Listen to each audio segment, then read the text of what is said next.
जय हिंद बच्चों, आज हम लोग आपकी हिंदी की पाठ्य पुस्तिका गीतांजलि हिंदी पाठ्य पुस्तक का 7वां पाठ पढ़ेंगे।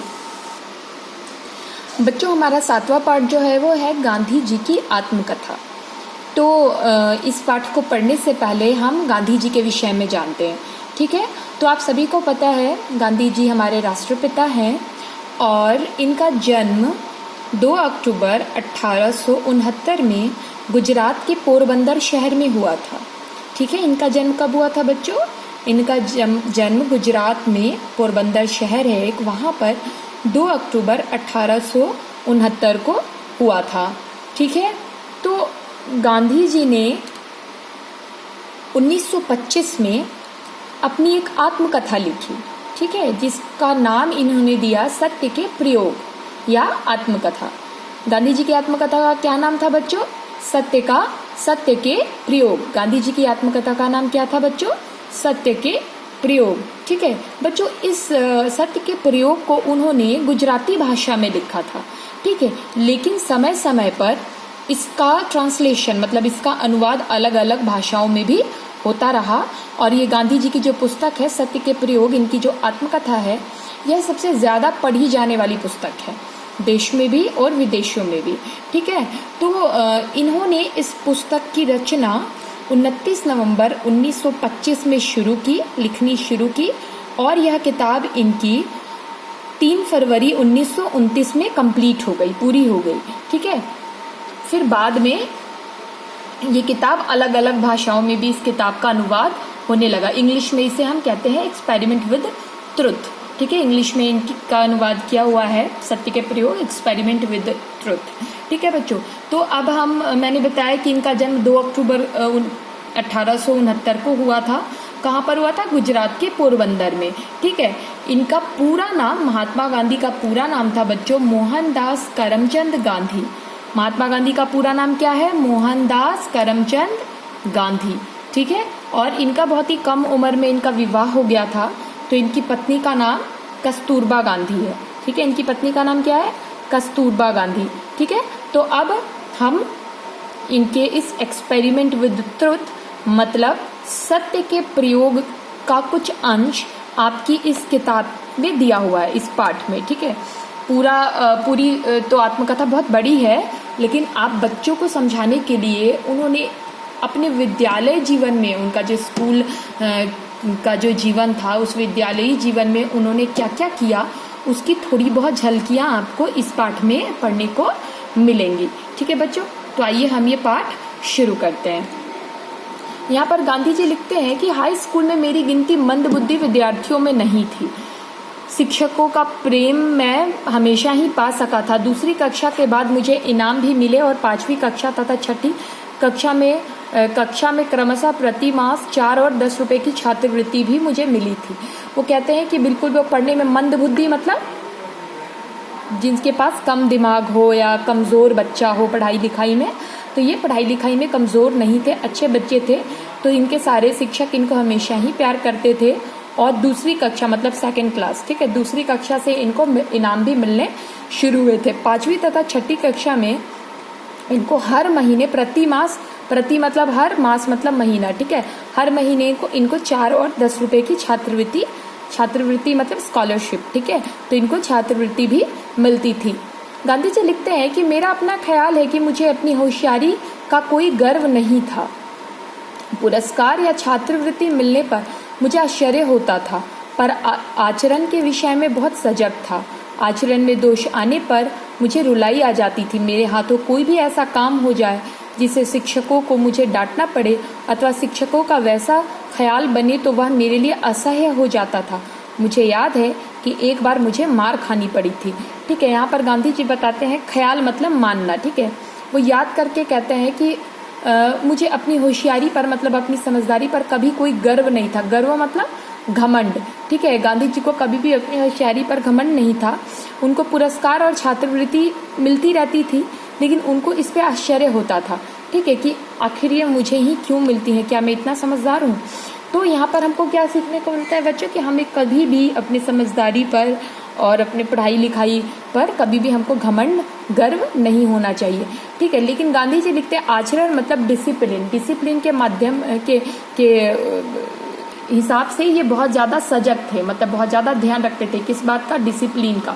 आचरण में दोष मतलब इनके किसी भी बिहेवियर में, है ना, हमारे चाल चलन, हमारे आचरण में किसी प्रकार का दोष आने पर मुझे रुलाई आती थी। गांधी जी कहते हैं अगर कभी भी मुझे मैनर्स के लिए, है ना, आचरण के लिए अगर मुझे कभी भी दोष हो जाए या मेरे हाथ से कभी भी ऐसा कोई काम हो जाए कि शिक्षक मतलब मेरे टीचर मुझे डांटे, तो ये उनके लिए असह्य मतलब बर्दाश्त नहीं होता था। सह्य मतलब बर्दाश्त होना, असह्य मतलब बर्दाश्त नहीं होना। तो ये चीज़ें इनको कभी भी बर्दाश्त नहीं होती थी कि कभी भी कोई भी टीचर इनको बिहेवियर के लिए मतलब आचरण के लिए इनको डांटे, ठीक है।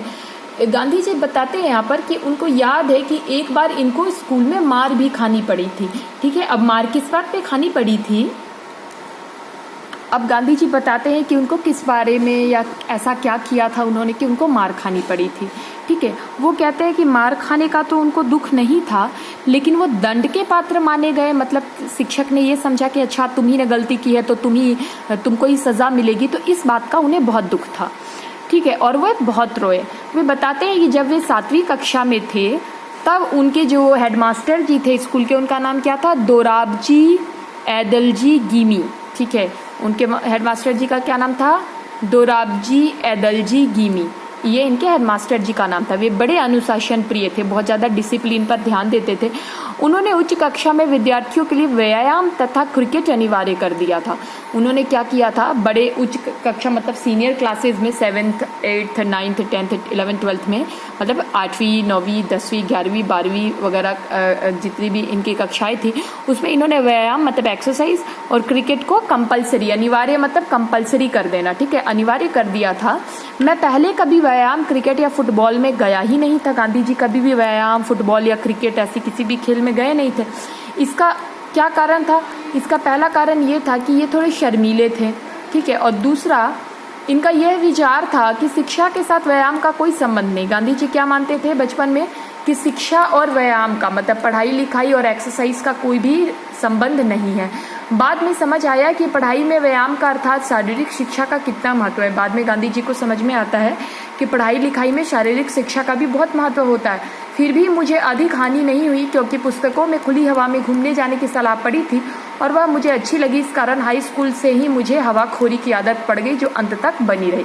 गांधी जी कहते हैं कि फिर भी मैंने किताबों में पढ़ा कि शारीरिक शिक्षा, मानसिक शिक्षा के साथ साथ शारीरिक शिक्षा की भी आवश्यकता है। तो गांधी जी ने किताब में ये बात पढ़ी तो उनको ज़्यादा दिक्कत नहीं हुई, वो बाहर घूमने लगे और ये आदत उनकी अंत तक बनी रही। हाई स्कूल से जो उन्होंने बाहर घूमना फिरना शुरू किया, जीवन में अंत तक उनकी ये आदत पड़ी रही। व्यायाम में रुचि का दूसरा कारण था पिताजी की सेवा करने की तीव्र इच्छा। अच्छा, वो बताते कि व्यायाम में और उनको मन इसलिए नहीं लगता था क्योंकि वो अपने पिताजी की सेवा किया करते थे। तीव्र मतलब अधिक, इच्छा मतलब चाहत, ठीक है। पहले स्कूल की छुट्टी होते ही मैं सीधा घर पहुंचता और सेवा में लग जाता। और कहते स्कूल में जैसी छुट्टी होती थी पहले, जब घूमने फिरने की लत नहीं थी, तो बच्चों गांधी जी जो थे वो अपने पिताजी की सेवा करते थे, उनको बहुत अच्छा लगता था। तो जैसे स्कूल की छुट्टी होती थी वो घर पहुंचते थे और पिताजी की सेवा में लग जाते थे। और व्यायाम, क्योंकि सर जी ने जो उनके प्रधानाध्यापक थे, जो हेडमास्टर थे, उन्होंने क्या व्यायाम को अनिवार्य कर दिया, तो सेवा में उनके बाधा आने लगी थी। बाधा मतलब दिक्कत, ठीक है, डिस्टर्बेंस। मैंने विनती की पिताजी की सेवा के लिए मुझे व्यायाम से छुट्टी दी जाए, ठीक है। गांधी जी ने अपने हेडमास्टर से रिक्वेस्ट की, विनती करना मतलब रिक्वेस्ट करना, प्रार्थना करना कि मुझे व्यायाम से छुट्टी दे दी जाए, परंतु गिमी साहब नहीं माने। जो उनके हेडमास्टर जी थे गिमी साहब, पूरा नाम उनका क्या था बच्चों, दोराबजी एदलजी गीमी। क्या नाम था, दोराबजी एदलजी गीमी। ये किसके हेडमास्टर थे, गांधी जी के। तो वे नहीं माने। एक शनिवार के दिन सुबह का स्कूल था, शनिवार के दिन सुबह का स्कूल था, मॉर्निंग स्कूल था। शाम को 4 बजे व्यायाम की कक्षा थी। सर ने, जो गिमी सर थे, उन्होंने शाम के 4 बजे व्यायाम की कक्षा, एक्सरसाइज की क्लासेस के लिए बच्चों को बुलाया। गांधी जी के पास घड़ी नहीं थी और बादल घिरे हुए थे, तो बादल घिरे होने के कारण समय का पता नहीं पड़ा और गांधी जी धोखा खा गए। उनको लगा कि, उनको अंदाज़ा ही नहीं आया कि 4 कब बज गए। मैं जब स्कूल पहुंचा तो उन्होंने, जब गांधी जी स्कूल पहुंचते तो उन्होंने क्या देखा कि सारे ही बच्चे जा चुके हैं। अब अगले दिन गिमी साहब ने हाजिरी देखा तो मुझसे कारण पूछा। अगले दिन गिमी साहब ने हाजिरी देखी, अटेंडेंस रजिस्टर जो आपके अटेंडेंस लगती है ना, उसको हाजिरी कहते हैं उर्दू में, ठीक है। तो जब हाजिरी देखी तो उनको पता चला कि फिर क्या हुआ, गांधी जी ने जब बताया कि बादल घिराए थे, मुझे समय का तो पता चला नहीं इसलिए मैं लेट हो गया। लेकिन सही कारण सुनने के बाद भी जो इनके हेडमास्टर थे वे बात नहीं माने, गिमी जी बात नहीं माने, उन्होंने इस बात को सच नहीं माना। और मास्टर जी ने क्या किया, गांधी जी पर 1 या 2 आने का उनको सही से याद नहीं है जब वो आत्मकथा लिखे, लेकिन उन पर जुर्माना लगा दिया, ठीक है, फाइन लगा दिया। जैसे आप लोग भी लेट आते हैं या कोई ऐसा वो करते हैं तो आप पर भी पनिशमेंट लगाया जाता है ना, वैसे ही उन पर भी पनिशमेंट उनको दिया गया। क्या, उन पर जुर्माना लगा दिया गया, फाइन लगा दिया गया, ठीक है। गांधी जी ने कहा कि मुझे झूठा ठहराया गया, इस बात का मुझे बहुत ज़्यादा दुख हुआ। अब गांधी जी के समझ में नहीं आ रहा था कि वे कैसे प्रूफ करें, सिद्ध करें कि वे तो झूठे हैं ही नहीं। सिद्ध करने का मतलब होता है बच्चों प्रूफ करना, ठीक है। गांधी जी को इस बात का दुख था कि उनको झूठा कहा गया। अब उनको तो समझ में भी नहीं आ रहा था कि वो किस तरीके से इस बात को सिद्ध करे कि वे झूठे नहीं हो। मन मसोस कर रह गया। मन मसोसना मतलब मन मारना, ठीक है। गांधी जी मन मार के रह गए। समझा कि सच बोलने वाले को धोखे में भी रखना, समझा कि सच बोलने वाले को धोखे में भी रहना चाहिए। गांधी जी को क्या लगा कि जो लोग सच बोलते हैं उनको धोखे में भी रहने पड़ जाता है। मुझे याद है कि आखिरी में मैंने वह जुर्माना माफ़ करा लिया था। गांधी जी कहते हैं कि कैसे भी करके आखिर में मैंने वो जुर्माना माफ़ तो करा ही लिया था, ठीक है। दूसरी एक गलती की सज़ा आज भी मैं भुगत रहा हूँ। अच्छा, एक और गलती वे बताते हैं कि उसकी सज़ा वो आज भी भुगत रहे हैं जब वो आत्मकथा लिख रहे थे, ठीक है। वो कहते हैं कि मुझे लगता है कि पढ़ाई में सुंदर लेखन की आवश्यकता नहीं है। यह गलत ख्याल मुझे कैसे हो गया था पता नहीं। बाद में दूसरों के मोती जैसे अक्षर देखे तो मैं बहुत लज्जित हुआ, ठीक है। गांधी जी कहते हैं कि शुरू में उनको लगता था कि राइटिंग अच्छी भी हो, मतलब लिखावट अच्छी भी हो या कैसी भी हो, पढ़ाई में कोई फ़र्क नहीं पड़ता। लेकिन गांधी जी कहते हैं कि बाद में जब उन्होंने दूसरे बच्चों के सुंदर सुंदर मोती जैसे अक्षर, मतलब सुंदर लिखावट देखी तो वो बहुत लज्जित हुए। लज्जित होना मतलब शर्म आना, शर्मिंदा होना, ठीक है। उन्हें बहुत बुरा लगा, ठीक है, क्योंकि उन्होंने क्या माना था कि अगर आप पढ़ाई में अच्छे हैं तो ज़रूरी नहीं कि आपकी लिखावट भी अच्छी हो। लेकिन बाद में उनको एहसास हुआ कि भद्दे अक्षर अपूर्ण शिक्षा की निशानी है। मतलब अगर आपकी राइटिंग भद्दी है तो इसका मतलब कि आप पूरे तरीके से एजुकेटेड नहीं है, मतलब शिक्षित नहीं है, आप अपूर्ण शिक्षित है, ठीक है। तो हैंड राइटिंग भी मतलब लिखावट भी आपकी बहुत ही सुंदर होनी चाहिए, ठीक है। तभी हम लोग आपसे कहते हैं ना, आप लोगों से कि लिखावट पर ध्यान दीजिए, मात्राओं पर ध्यान दीजिए, है ना, लेकिन आप लोग ध्यान नहीं देते हो। तो गांधी जी भी क्या कहते हैं बच्चों कि अगर आपकी जो अक्षर हैं वो भद्दे हैं, अच्छे नहीं हैं, तो ये यह बताता है कि आप पढ़ने में भी अच्छे नहीं है, ठीक है। बाद में गांधी जी ने बहुत प्रयत्न किया कि उनके अक्षर सुधर जाए, पर पक्के घड़े पर कहीं मिट्टी चढ़ती है, सही कहते हैं। जब घड़ा पक गया, मतलब जब बच्चे बड़े हो गए, उसी तरीके से गंदी लिखावट में लिखते रहे तो काफ़ी बड़े होने के बाद हम उसमें सुधार कर भी नहीं सकते, ठीक है। अब 10वीं कक्षा में जाके आपको लगता है कि आप अपनी राइटिंग बना लोगे, तो ये गलत बात है ना। तो आपको पहली, दूसरी, तीसरी क्लासेस से ही अपनी हैंड राइटिंग पर भी ध्यान देना चाहिए, ठीक है। गांधी जी कहते हैं कि प्रत्येक विद्यार्थी को मेरे उदाहरण से शिक्षा मिलनी चाहिए, ठीक है। वो कहते हैं कि सबको मेरे इस उदाहरण से कुछ ना कुछ सीखना चाहिए। अच्छे अक्षर सीखने के लिए चित्रकला आवश्यक है। गांधी जी क्या कहते हैं, आपकी अच्छी हैंड राइटिंग तभी होगी जब आपकी, मतलब गांधी जी का कहना है कि आपकी अच्छी हैंड राइटिंग तभी होगी जब आपकी ड्राइंग भी अच्छी होगी, ठीक है। चित्रकला मतलब ड्राइंग, पेंटिंग जो आप करते हो ना, उसको चित्रकला कहते हैं हिंदी में, ठीक है। गांधी जी कहते हैं कि वे मानते हैं, उनकी राय है कि बालकों को चित्रकला पहले सिखानी चाहिए। मतलब उनको लगता है कि ड्राइंग हमको बच्चों को पहले सिखानी चाहिए। चित्रकला सीखकर वे अक्षर लिखना सीखेंगे तो उनके अक्षर छपे हुए अक्षरों के समान सुंदर होंगे। जब बच्चे चित्रकला बनाना सीख जाएंगे, ड्राइंग बनाना, आड़ी टेढ़ी लाइन भी बनाने लग जाएंगे, तभी उनके अक्षर भी बहुत ही सुंदर वो लिखने लगेंगे। यह बात 6ठी कक्षा की है। अच्छा, एक और घटना वो यहाँ पर बता रहे हैं कि एक बार 6ठी कक्षा में थे तो उनके संस्कृत के जो शिक्षक थे वे बड़े कड़े स्वभाव के थे, ठीक है। स्ट्रिक्ट कहते हो ना जिसको आप, हाँ, तो बहुत ही कड़े स्वभाव के थे। और फारसी सिखाने वाले मौलवी साहब जो थे वो बहुत ही नरम स्वभाव के थे, बहुत ही सॉफ्ट थे, काइंड थे। तो विद्यार्थी जो थे, जितने भी स्टूडेंट थे, विद्यार्थी मतलब छात्र, ठीक है, जितने भी थे वो आपस में क्या बात करते थे कि फारसी तो बहुत आसान है और फारसी के शिक्षक भी बहुत भले हैं। आसान होने की बात सुनकर गांधी जी का मन ललचा गया। अगले दिन वो कौन सी क्लास में बैठने लगे? फारसी की कक्षा में जाकर बैठने लगे फारसी सीखने। लेकिन इससे क्या हुआ, उनके जो संस्कृत के शिक्षक थे उनको बड़ा दुख हुआ। उन्होंने गांधी जी को बुलाकर कहा कि तुम्हें जो भी कठिनाई होती है तुम मुझे बताओ, मैं तो सब विद्यार्थी को अच्छी तरह संस्कृत सिखाना चाहता हूँ, आगे चलकर उसमें बहुत आनंद आएगा, तुम्हें इस तरह हारना नहीं चाहिए, तुम फिर से मेरी कक्षा में आकर बैठो। फिर उनके संस्कृत के शिक्षक ने उनसे कहा कि इस तरीके से कक्षा को छोड़ के जाना अच्छी बात नहीं है, मैं तो तुम सबको अच्छे से सिखाना चाहता हूँ, तभी इतना स्ट्रिक्ट हूँ, तभी इतना मैं सख्त हूँ और तुम लोगों के साथ नरमी से पेश नहीं आता। जब तुमको संस्कृत समझ में आ जाएगी तो आगे जाकर तुमको बहुत आनंद आएगा, मतलब अच्छा लगेगा, ठीक है तुम्हें। और शिक्षक ने क्या कहा, संस्कृत के शिक्षक ने, कि तुम्हें इस तरीके से हार नहीं माननी चाहिए, तुम फिर आओ और मेरी कक्षा में बैठो, मतलब संस्कृत सीखना फिर से शुरू करो। गांधी जी बहुत शर्मिंदा हुए, ठीक है। उन्होंने शिक्षक के उन शिक्षक के प्रेम के कारण इनकार भी नहीं कर सके। आज मैं उनका बहुत कृतज्ञ हूँ, क्योंकि यदि मैंने संस्कृत न सीखी होती तो आज संस्कृत में मैं जितना रस लेता हूँ कभी न ले पाता। वो कहते हैं कि गांधी जी कहते हैं कि अगर मैंने सर की बात नहीं सुनी होती तो जितना अच्छे से आज मैं संस्कृत पढ़ पाता हूँ और जितना मुझे अच्छा लगता है वो मैं कभी भी नहीं कर पाता, ठीक है बच्चों।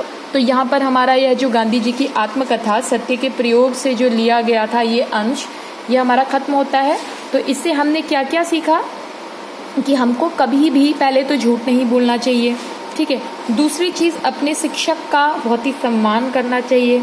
तीसरी बात, स्कूल की पढ़ाई को लेके हमको कैसा रहना चाहिए, सीरियस रहना चाहिए, ठीक है। हमको इतना पता होना चाहिए कि हमको पढ़ाई करना है तो क्या समय हमारे पढ़ाई का है, अगर हमको खेलना है तो क्या समय हमारे खेल का है। खेल के साथ साथ पढ़ाई के साथ साथ आपको खेल पर ध्यान देना है, ठीक है। ये नहीं कि आपने खेलने पर ही ज़्यादा ध्यान दे दिया और पढ़ाई पर आपका बिल्कुल भी ध्यान नहीं है। दूसरी चीज़, जैसे गांधी जी डर गए कि संस्कृत वे कभी सीख ही नहीं पाएंगे और उन्होंने क्लास में जाना ही छोड़ दिया, तो क्या हमको कभी भी घबराना नहीं चाहिए, कभी भी हार नहीं माननी चाहिए। और अगर हम सच बोल रहे हैं तो हमको अपने बात पर टिके रहना चाहिए।